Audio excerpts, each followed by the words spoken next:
Periyar Maniammai Institute of Science and Technology, Tanjavur. Civil engineering with specialization in GIS, remote sensing and more. Virudhunagar மாவட்டம் கோணப்பட்டியை சேர்ந்த பெண் ஒருவர் இலவச பேருந்துகள் வேண்டாம், உரிய நேரத்தில் மக்கள் பயணம் செய்ய கூடுதல் பேருந்துகளை இயக்கினால் போதும் என முதல்வர் விஜய்க்கு கோரிக்கை விடுத்துள்ளார். 1 மணி நேரத்திற்கும் மேலாக பேருந்துக்காக காத்திருந்தும் ஒரே ஒரு அரசு பேருந்து மட்டுமே கூட்டமாக வந்ததாக ஆதங்கம் தெரிவித்துள்ள அந்த பெண், தனியார் பேருந்துகளும் நிற்காமல் சென்று விட்டதாக வேதனையுடன் கூறியுள்ளார். அந்த பெண் பேசிய வீடியோ தற்போது சமூக வலைதளத்தில் வேகமாக பரவி வருகிறது.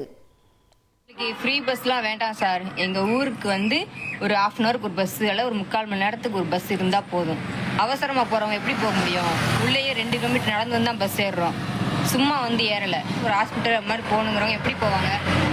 அதுவும் ஒரு பஸ் நிக்க மாட்டுது சார். தயவு செஞ்சு பஸ் விடுங்க சார். அப்படின்னா கவர்மெண்ட் பஸ் மட்டும்தான் நிக்குது. அந்த கவர்மெண்ட் பஸ்ஸும் வரல. பிரைவேட் பஸ் எங்க ஊர்ல நிக்க மாட்டேங்குது. எங்க ஊர் கோணம்பட்டிக்கு ஏன் பஸ் நிக்க மாட்டேங்குது? ஏன் நாங்களாம் கோணம்பட்டிக்காரங்களாம் பஸ்ல போக கூடாதா? Periyar Maniammai Institute of Science and Technology, Tanjavur. Civil engineering with specialization in GIS, remote sensing and more.